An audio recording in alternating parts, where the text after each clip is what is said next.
El 25 de enero de 2006, en la colonia Moctezuma de la Ciudad de México, Ana María de los Reyes Alfaro había salido de su casa para hacer unos mandados.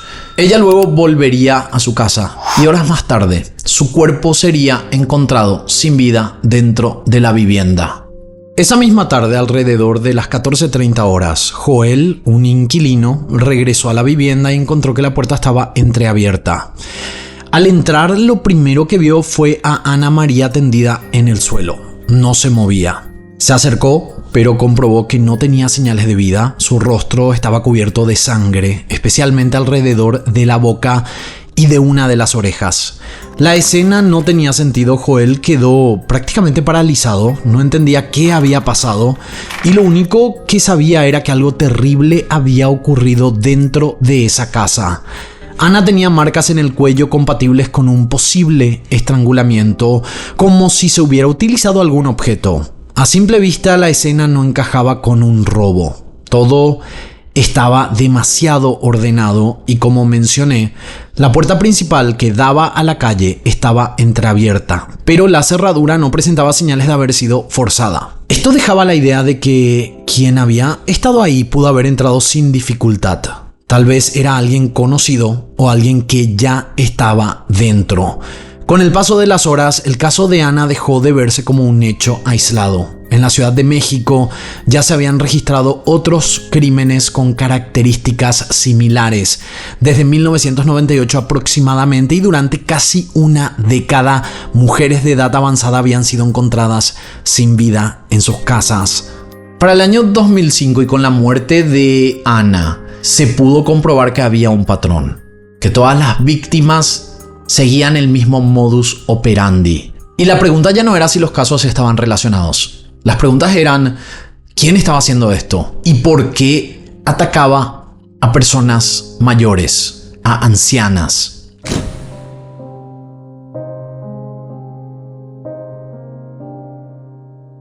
Ana María no era originaria de la capital. Ella era parte de un grupo de personas que en esa época habían viajado hasta Ciudad de México para tener una mejor vida, para poder construir su propio patrimonio. De acuerdo con registros genealógicos, ella nació alrededor del año 1924 en Tula de Allende, estado de Hidalgo. Existen discrepancias en las fuentes respecto a su edad al momento de fallecer, ya que algunas indican que tenía 82 años, otras 84, y hay incluso otras fuentes que dicen que tenía 89. A lo largo de su vida adulta, Ana María residió principalmente en la Ciudad de México, donde logró consolidar una situación económica estable. Se estableció en la colonia Moctezuma, una zona tradicional y con alta actividad. Contrajo matrimonio con Alfonso González Ogas en la Ciudad de México. De esa unión nacieron sus hijos y tenemos que decir que su esposo falleció a los 42 años. Ana María era empleada en servicios escolares de la UNAM en Ciudad Universitaria, Ciudad de México. A pesar de tener más de 80 años, Ana María mantenía un estilo de vida independiente. Vivía sola en su domicilio, del cual era propietaria, y no dependía de terceros para su subsistencia. Para mantenerse económicamente, alquilaba habitaciones dentro de su propia vivienda, lo que le permitía cubrir sus gastos y conservar su autonomía. En cuanto a sus amistades, Ana tenía una relación muy cercana con su inquilino Joel.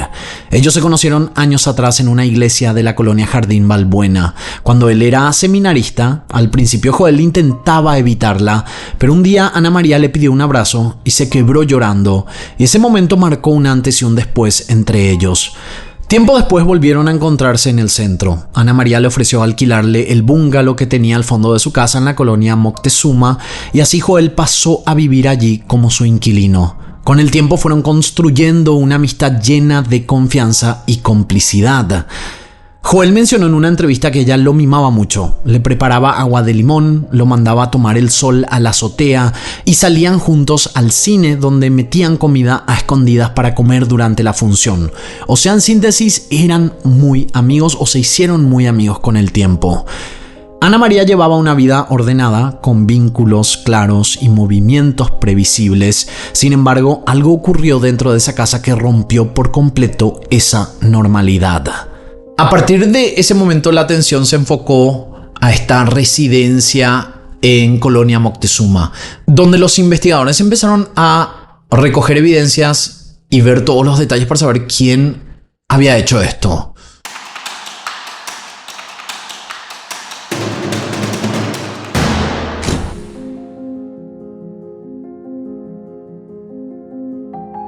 Ahora volvamos a la escena del crimen. En este lugar, en la casa de Ana María, los investigadores estaban recabando evidencias. Juntaron huellas dactilares, también fibra que habían encontrado como para ver si se podía identificar quién había hecho esto. Los familiares de Ana María fueron interrogados como en cualquier homicidio doméstico. La policía tomó datos básicos de los hijos, al menos de uno de ellos, Daniel, que era el menor y el más cercano a la madre. Según testimonios, era el hijo que más la visitaba. Más que nada se le tomó su declaración para confirmar rutinas de la víctima, ver si esperaba visitas o también para identificar si faltaban objetos de valor. Uno de los principales sospechosos fue el inquilino Joel. Como él vivía en la propiedad, tenía acceso y fue quien encontró el cuerpo. La policía lo interrogó a fondo sobre sus horarios de trabajo, hora exacta de llegada a la escena, el tipo de relación que tenía con Ana María y también si había problemas de dinero o conflictos con la víctima. Pero el inquilino tenía una coartada. Él era chef y ese miércoles de mañana estuvo en su lugar de trabajo, pero volvió a la casa un poco más tarde de lo normal porque su jefa, según él, le pidió recibir un pedido de última hora en el hostal donde trabajaba, en el centro histórico. Durante su declaración, Joel contó que cuando volvió a la casa y antes de entrar, vio salir del interior a una mujer con un abrigo rojo, quien se retiró del lugar llevando 2 bolsas. Recién después ingresó al domicilio y ahí fue cuando encontró a Ana María sin vida. Dijo que dudó unos segundos, pero decidió seguirla. Ya en la calle, caminó detrás de ella a una distancia aproximada de 2 metros sin perderla de vista. Mientras la seguía, comenzó a gritar pidiendo ayuda a las estilistas del salón donde Ana María solía arreglarse, diciéndoles que esa mujer le había hecho daño a Ana. Sus gritos alertaron tanto a las personas del lugar como a los policías que se encontraban realizando un operativo en la zona y con su apoyo lograron alcanzarla y detenerla a pocos metros del lugar. A partir de ese momento, la investigación pasó de no tener un responsable claro a contar con una sospechosa detenida, lo que marcó un antes y un después en el caso. Ahora la pregunta era, ¿quién era la mujer del abrigo rojo? ¿Y por qué quería lastimar a Ana?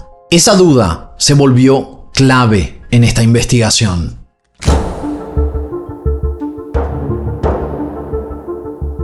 Para entender este caso tenemos que ir un poco más atrás, porque la captura de la mujer del abrigo rojo no fue solo por el asesinato de Ana María, sino que esto descubrió una serie de asesinatos que estaban ocurriendo en la Ciudad de México a finales de los años 90. Nadie recuerda exactamente cuándo empezó, pero los registros de la policía de la Ciudad de México muestran que hacia finales de 1998 las cosas comenzaron a cambiar en las colonias del oriente de la capital. Hubo varios casos en que la policía encontró a mujeres de edad avanzada muertas, estranguladas, en sus propios hogares. Les habían robado algunas pertenencias, pero lo raro era que no había signos de forcejeo en las cerraduras. No había vidrios rotos, no había señales de violencia en las puertas. Eso significaba algo muy específico. Estas mujeres habían dejado entrar voluntariamente a quien las atacó. El primer caso confirmado fue en 1998, una mujer llamada María Amparo González. Ella había sido encontrada muerta en su departamento en Iztapalapa, había sido estrangulada con un cable eléctrico. La policía investigó, entrevistaron a vecinos, revisaron la escena, pero en ese momento no sabían que estaban viendo el primer asesinato de lo que se convertiría en la serie de crímenes más escalofriante en la historia de México.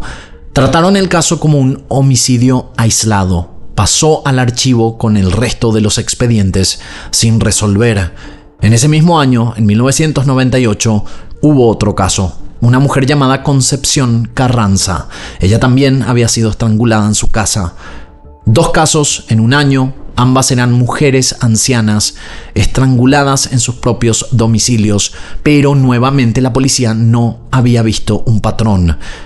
En esa época no existían sistemas eficaces para vincular casos entre sí. Los registros criminales se guardaban en archivos de papel. Las bases de datos eran limitadas y la comunicación entre delegaciones policiales era deficiente.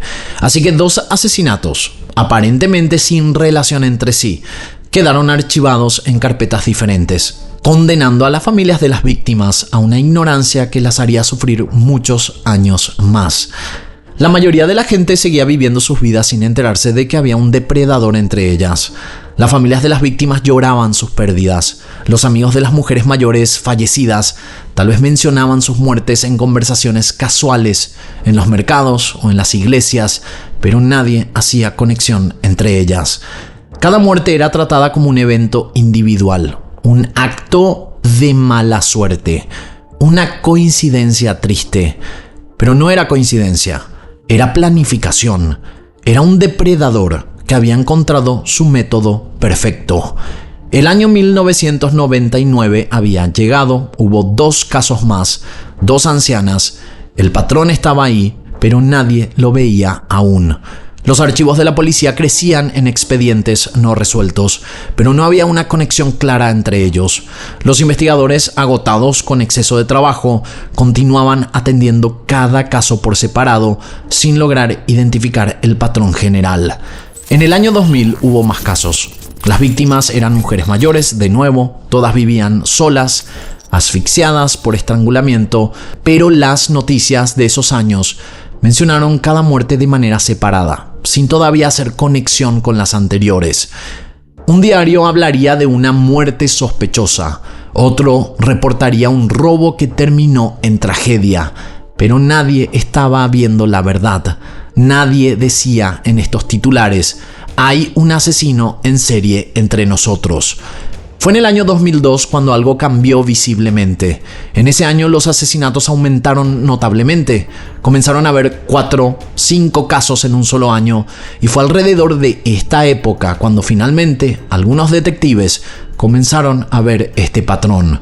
Uno de esos casos en 2002 fue particularmente llamativo y fue lo que finalmente encendió las alarmas.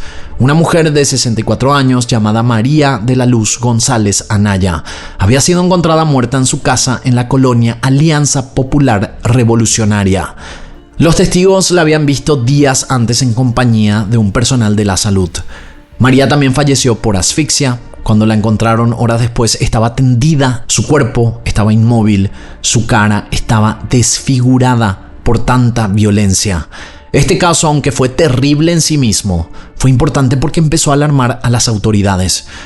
Los detectives se miraban entre sí en las juntas y se preguntaban si era posible que la misma persona que mató a María de la Luz fuera quien había atacado otras mujeres en el pasado. De esta manera los expertos empezaron a comparar notas, a analizar casos anteriores, a colaborar con otros equipos de investigación que estaban investigando estos casos. Y de esta manera, el sistema judicial, que parecía muy lento y muy pesado, empezó a avanzar rápidamente.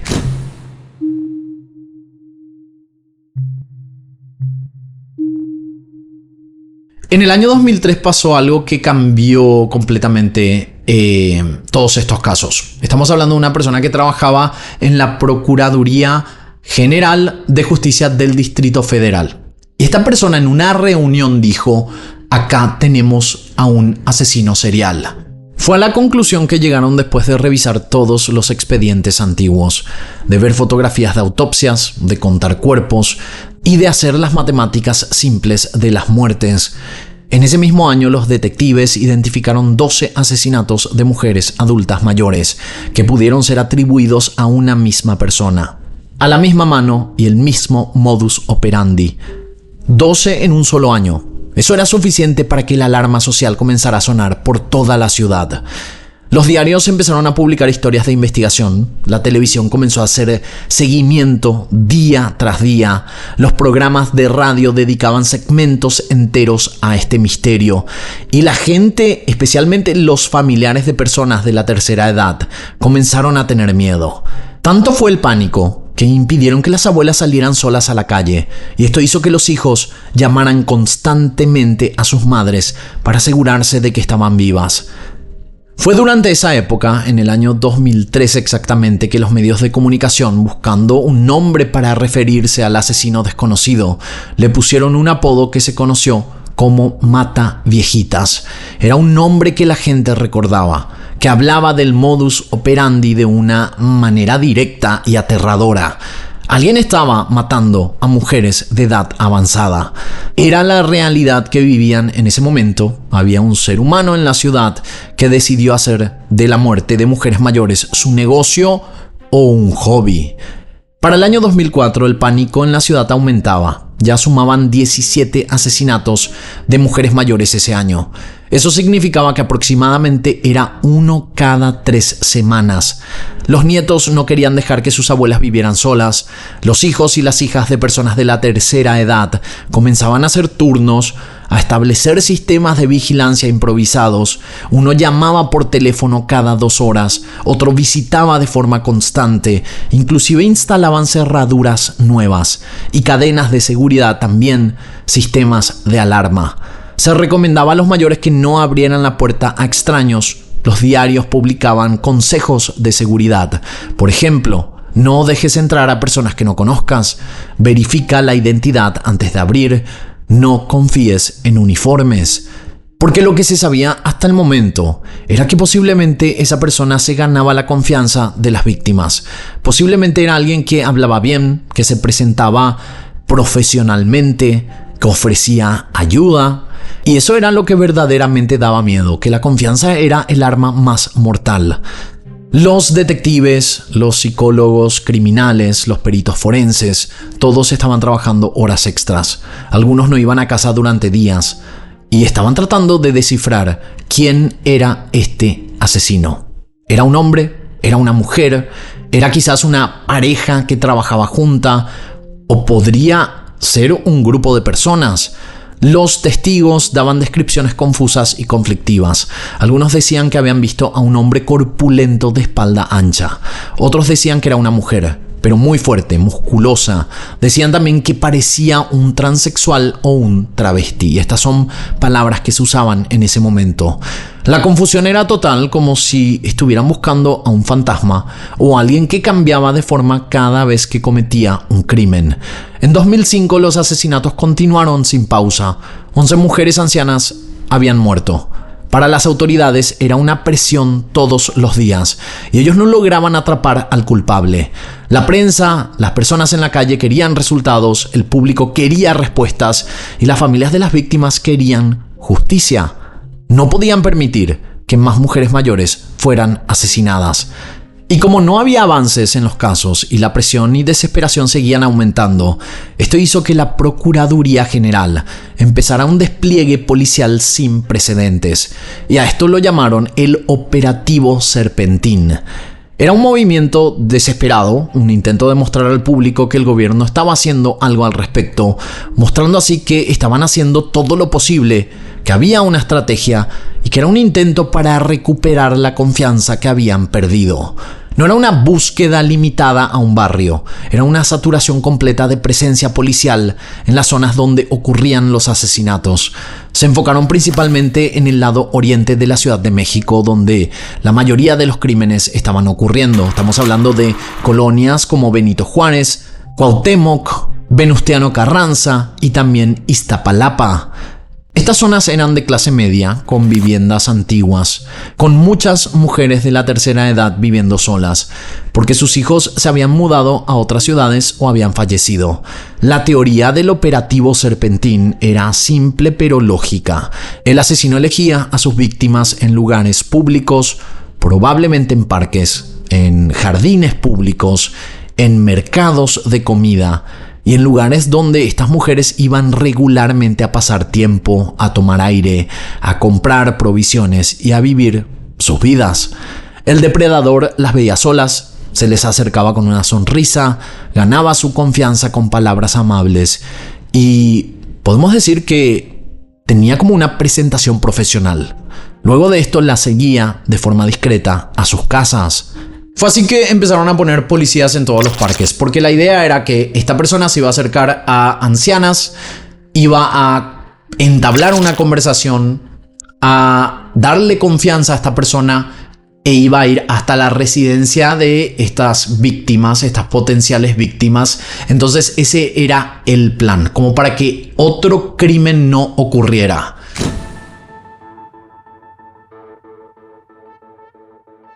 Ahora hablemos de cómo este asesino mató a estas mujeres, porque los métodos eran muy similares. Como sabemos, el patrón era establecer confianza, ir a la casa de estas ancianas y cometer los asesinatos. El método de asesinato en sí era casi siempre la estrangulación, pero el asesino usaba diferentes objetos para estrangular a sus víctimas. A veces usaba cables eléctricos, otras veces usaba cuerdas. También llegó a usar ropa, inclusive usaba dispositivos médicos como un estetoscopio. Lo importante es que la estrangulación era siempre el método. El asesino nunca disparó, nunca apuñaló a sus víctimas, usaba sus propias manos o un objeto para estrangular. Esto era importante porque mostraba un tipo de intimidad en el crimen. Estaba cerca de sus víctimas haciendo contacto. Posiblemente miraba sus caras mientras las mataba.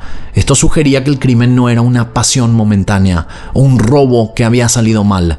Era algo calculado, algo que el asesino disfrutaba hacerlo.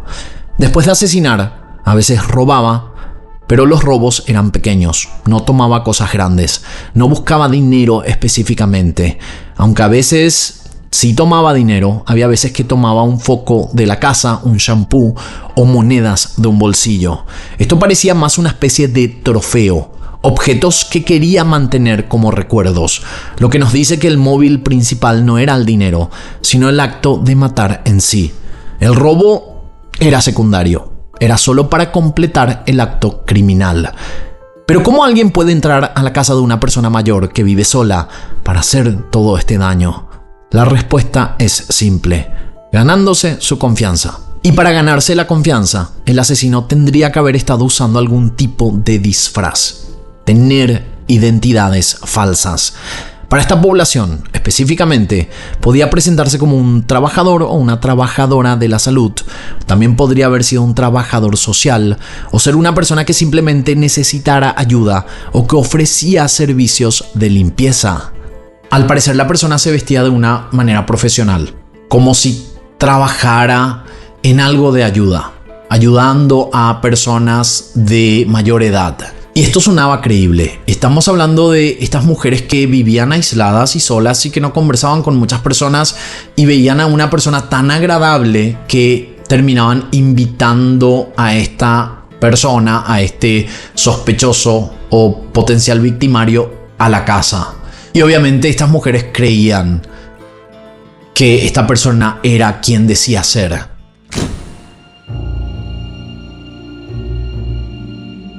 Cuando la policía arrestó a la mujer del abrigo rojo, no sabían quién era esta mujer específicamente. Solo sabían que una anciana había fallecido, había sido asesinada, mejor dicho, y que ella posiblemente estaba enlazada a este crimen. Pero lo que se enterarían en los siguientes días no solo sorprendería a los investigadores, sino que a una ciudad entera. Lo primero que hicieron los policías fue llevar a la mujer a la estación. Ahí se confirmó su identidad. Se llamaba Juana Barraza Samperio. Tenía 48 años de edad, vivía en Ixtapaluca, Estado de México. Al momento de su detención llevaba consigo varias cosas sospechosas: un estetoscopio y objetos robados de la casa de Ana María, fotocopias de credenciales de elector de varias mujeres de la tercera edad, también documentos relacionados con el programa de asistencia social Sí Vale, que es un programa del gobierno para ayudar a adultos mayores, y también una identificación falsa que la presentaba como promotora de ese programa. Esto era importante porque durante años los investigadores habían sospechado que el asesino en serie que estaban buscando usaba exactamente ese método. Se presentaba como trabajador social del gobierno, ofreciendo ayuda del programa Sí Vale para ganarse la confianza de las ancianas y entrar a sus casas. En ese momento, el procurador de justicia ordenó que se hicieran comparaciones inmediatas, que se tomaran las huellas dactilares de la detenida y se compararan con las huellas encontradas en otras escenas de crimen, y también que se revisara todo lo que llevaba encima, para que se investigara cada detalle de su vida. La sospechosa fue interrogada durante horas. Al principio no cooperó mucho, se mostró tranquila, casi indiferente, pero luego, bajo la presión de los oficiales, comenzó a hablar. Dio su versión de los hechos, dijo que ese día alrededor de las 11 de la mañana, ella andaba por la calle buscando trabajo, que vio a una anciana cargando 2 bolsas pesadas. Se le acercó y le ofreció ayudarla. Caminaron juntas hasta la casa. Una vez adentro, Juana le ofreció sus servicios de limpieza de casas y planchado. La anciana le ofreció 22 pesos por todo. Ella se sintió ofendida por el precio tan bajo, entonces, según su propia confesión, pasó lo que pasó. El mío, Juana Barraza Samperio, 48 años. Empezamos a discutir yo y la señora por el dinero de que yo le dije que pues, no estaba bien lo que ella me pagaba. Ya fue cuando ella me empezó a insultar y la verdad sí, me maté. La verdad perdí la cabeza. Juana admitió haber asesinado a Ana María de los Reyes Alfaro y además confesó haber usado el estetoscopio para estrangularla. También dijo haber robado algunas cosas de la casa, pero cuando los investigadores le preguntaron sobre los otros casos, sobre las otras ancianas muertas, Juana se puso evasiva, diciendo que solo había matado a Ana María. Pero los investigadores no le creyeron, porque mientras Juana daba su declaración, los expertos en huellas dactilares estaban trabajando, comparando sus huellas con las huellas encontradas en otras escenas de crimen, y estaban encontrando muchas coincidencias.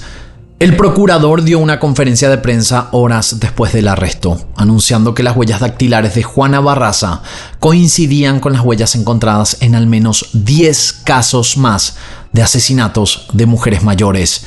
Eso quería decir que Juana no había matado solo a Ana María, sino que había matado a muchas mujeres. Pero aquí viene lo más sorprendente de todo, lo que nadie se esperaba, lo que dejó a toda la Ciudad de México en shock. Durante años, los investigadores habían asumido que el asesino en serie que estaban buscando era un hombre. Habían creado retratos hablados de un hombre, distribuido más de 120 retratos a toda la ciudad, todos mostrando a un hombre. También habían detenido e interrogado a cientos de hombres, inclusive llegaron a pensar que podía ser un varón disfrazado de mujer o un transgénero, incluso 2 hombres trabajando juntos. Ellos no creían que pudiera ser una mujer por varias razones. Primero, porque los testigos que habían creído haber visto al asesino lo describían como alguien corpulento, fuerte, con características que generalmente se asocian con hombres. Segundo, porque la fuerza necesaria para estrangular a alguien hasta que perdiera la vida era considerable, y los investigadores asumían que una mujer no tendría esa fuerza. Y tercero, porque históricamente la mayoría de los asesinos seriales eran hombres. Es raro, aunque no imposible, que una mujer fuera asesina en serie. Pero estaban equivocados. La persona que había estado matando ancianas durante años no era un hombre, era una mujer de 48 años, robusta, de espalda ancha, que había desarrollado su fuerza practicando la lucha libre. Una mujer que se hacía llamar la Dama del Silencio en el cuadrilátero. La noticia se propagó muy rápido. Los titulares de los diarios al día siguiente decían: Mataviejitas cae tras cometer otro crimen. Es una mujer. Esas 3 palabras eran lo más impactante de todo. No era el crimen en sí, era el hecho de que el asesino era una mujer. Lo más irónico de todo es que Juana Barraza había estado prácticamente a la vista de todos. Semanas antes de su arresto, había sido entrevistada en televisión nacional, en la Arena Coliseo, un lugar famoso en la Ciudad de México donde se celebran eventos de lucha libre. Ella se presentó elegantemente con un vestido rojo. Fue entrevistada en vivo y en esta entrevista ella habló sobre su amor, sobre el amor que ella tenía con todo este tema de la lucha libre. Y absolutamente nadie, a pesar de haber retratos hablados en toda la ciudad, reconoció a esta mujer que había salido en vivo en televisión.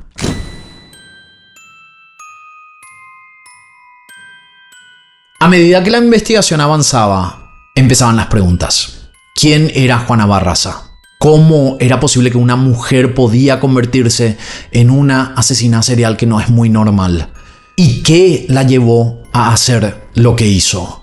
Juana Barraza Samperio había nacido el 27 de diciembre de 1957 en Epazoyucán, un pequeño pueblo rural en el estado de Hidalgo. Era hija de Trinidad Barraza Ávila y Justa Samperio. Desde el principio su vida fue difícil. Su padre estaba ausente la mayor parte del tiempo y su madre era alcohólica. Yo odiaba a las señoras porque mi mamá me maltrataba, me pegaba y siempre me maldecía. Ella me regaló con un señor, ¿no? Y yo fui abusada. Por eso odiaba a las señoras. Yo sé que no es excusa, porque no merezco perdón ni de Dios ni de nadie. Los especialistas que entrevistaron a Juana después de su arresto descubrieron una historia de abuso que explicaba, aunque no justificaba, sus crímenes. Juana creció con una madre que la maltrataba física y psicológicamente, la golpeaba, insultaba. Ella nunca sabía si cuando llegara a su casa su madre estaría borracha y violenta, o si estaría dormida. O sea, ella vivía constantemente con miedo. Pero lo peor vino cuando Juana tenía alrededor de 12 años. Su madre hizo algo imperdonable. En una reunión con otras personas, en un estado de embriaguez, la madre de Juana ayudó a entregarla a un hombre a cambio de alcohol, específicamente por 3 cervezas. Ese fue el precio que la madre le puso a su propia hija. El hombre se llevó a Juana, abusó repetidamente de ella durante años.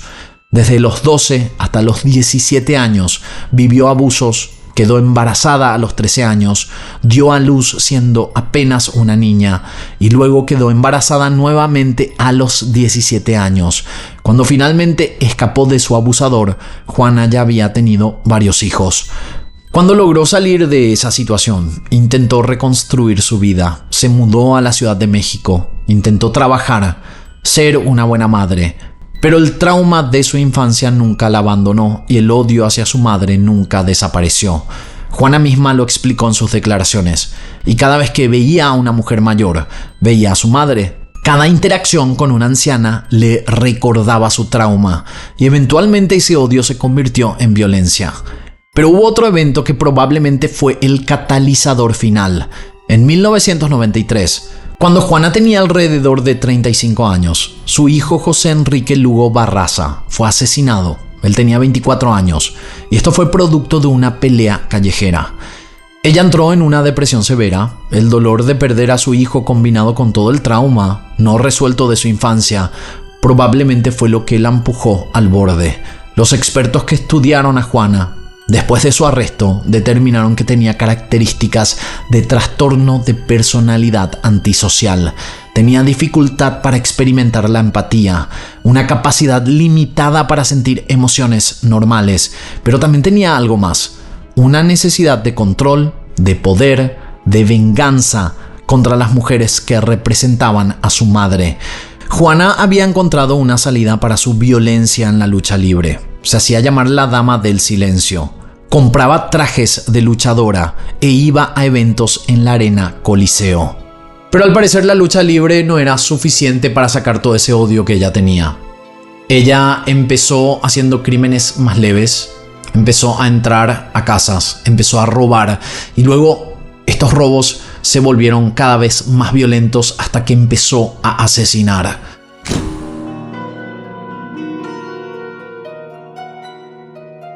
Ahora que ya tenían a Juana Barraza en custodia, los investigadores tenían que empezar a unir todos los casos. Lo que descubrieron fue aterrador. Los asesinatos habían comenzado años atrás, en 1998, aunque algunos investigadores creen que podría haber sido incluso antes. La primera víctima confirmada fue María Amparo González, encontrada muerta en su departamento en Iztapalapa. La pregunta era, ¿cuántas víctimas había realmente? Juana Barraza solo admitió haber matado a Ana María, pero las huellas dactilares la conectaban con al menos 10 casos más. Algunos investigadores creían que el número podría ser entre 16, 17 e incluso hasta 40 o 50 víctimas. Muchos de esos casos nunca fueron conectados oficialmente porque las escenas de crimen eran antiguas, la evidencia se había perdido o simplemente nunca se investigaron adecuadamente. A pesar de que ella había dicho en sus entrevistas y también dentro del juicio que ella solo había cometido el asesinato de Ana María, al final decidió declararse culpable por los crímenes que le estaban atribuyendo.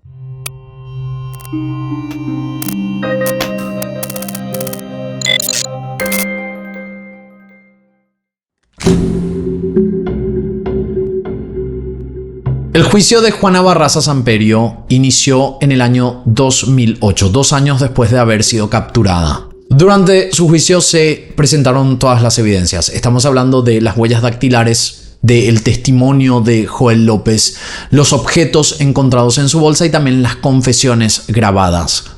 Juana fue declarada culpable de 17 asesinatos y 12 robos. El 31 de marzo de 2008 fue sentenciada a 759 años de prisión y es la condena más larga en la historia del crimen mexicano.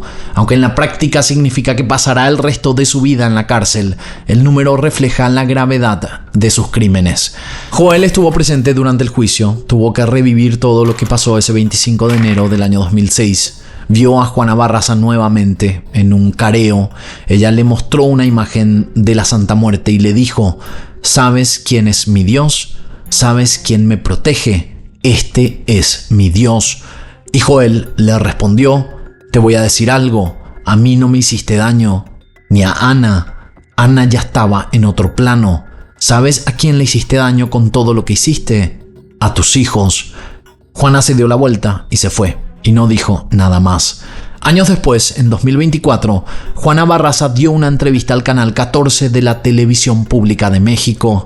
En esa entrevista se declaró inocente, dijo que solo había matado a Ana María y que los otros crímenes no los había cometido. Dijo que la habían obligado a confesar y que ella era víctima de un sistema injusto. Según ella, fue llevada bajo engaños ante fiscales, expuesta a maltrato físico y emocional. Dijo que le mostraron fotografías de sus hijos para que aceptara la responsabilidad de los otros crímenes, o de lo contrario su familia podría verse afectada. Por otro lado, Joel, el inquilino de Ana, logró lo que muchos policías no lograron en todos esos años.